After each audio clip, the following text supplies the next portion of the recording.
finally talking about thrifting, what items you can usually find secondhand for your house or tiny house, and some things that you might not even have thought to look for. My name is Chloe, this is Mochi, and we live in a school bus. If you're a frequent thrifter, I would love to know if you prefer to go to the same store and keep returning to see when they have new stock, or if you always go somewhere new. The first thing you can always find secondhand are pots and pans. Either measure the lid that you have at home so that you can match to it. I was really lucky to find a pot and a pan that use the same lid, so that really minimizes the amount of stuff that I have to store in this space.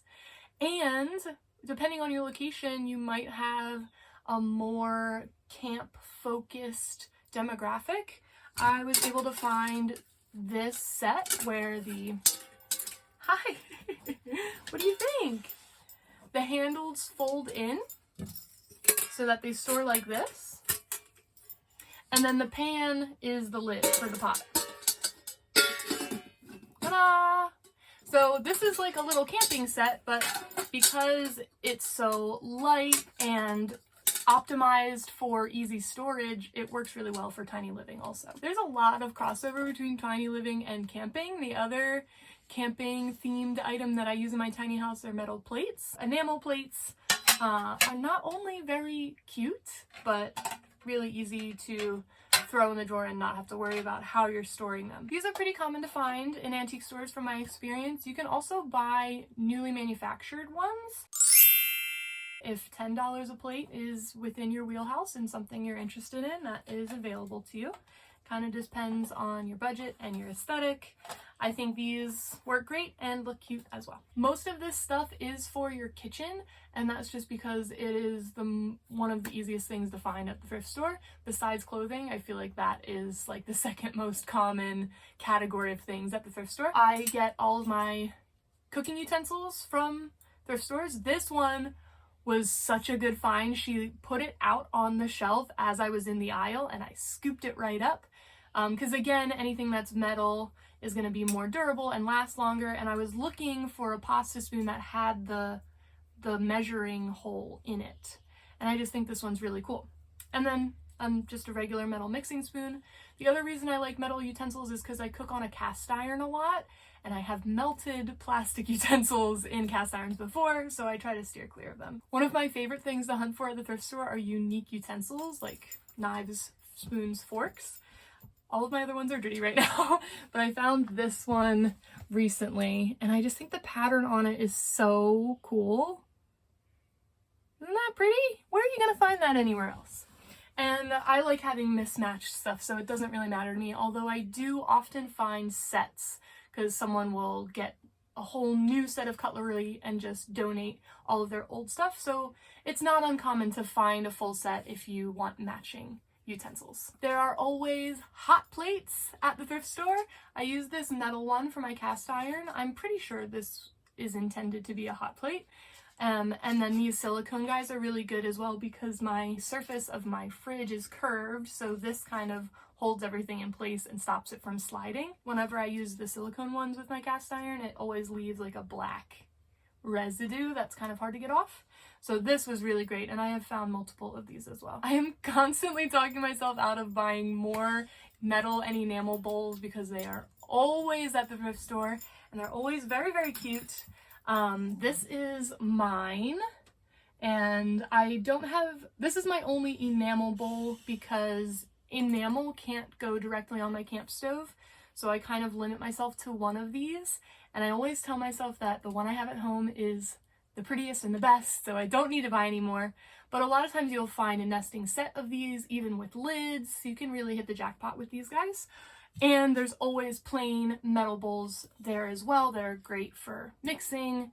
Again, I put them on my camp stove to heat up leftovers, and they're just much more durable than plastic or ceramic. I'm always subconsciously on the hunt for jars, even if I don't need them, because they bring me so much joy. I found these two. I think these are like holy grail jackpot thrift store finds. I cannot believe I found these. They're just cute little like artisan decorative handmade little guys. This one I have Q-tips in, and this one has garlic powder in it, but you can, the possibilities are endless. You can put anything in a jar And these stay on my spice rack. They're just little decorative little guys. I love them. If you like using hinge top jars to decorate with, check the thrift store for sure.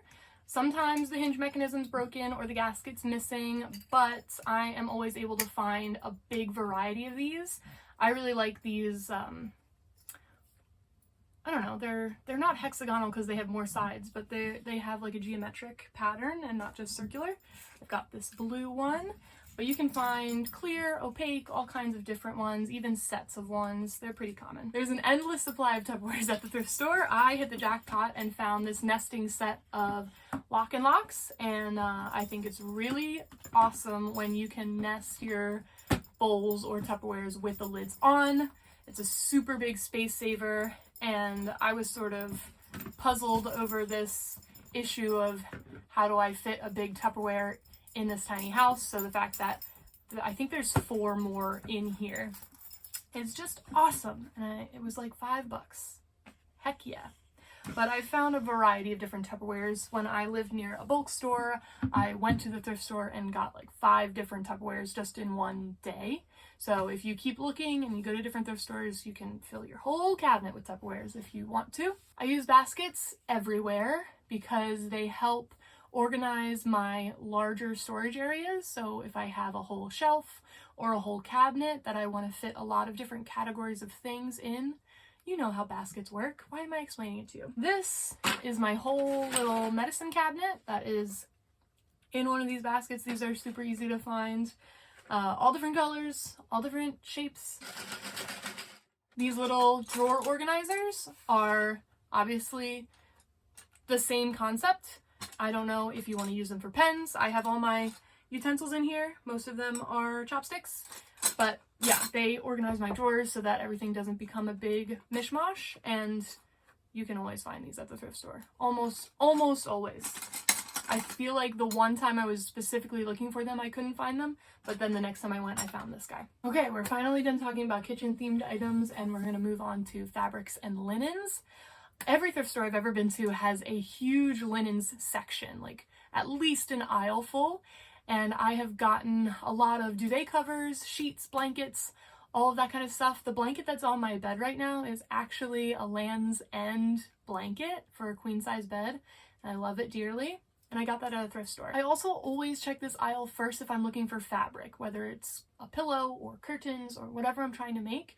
It's always going to be a lot cheaper to buy a used blanket or a flat sheet than to go to a fabric store and get however many yards you specifically need for your project. This might not be ideal if you're working off of a sewing pattern because they usually use the width of the yardage that you would get from a fabric store. I think it's safe to say that the thrifted items in my house are the most sustainable, but I also made a video about a few other things that help reduce my impact. You can watch that right here.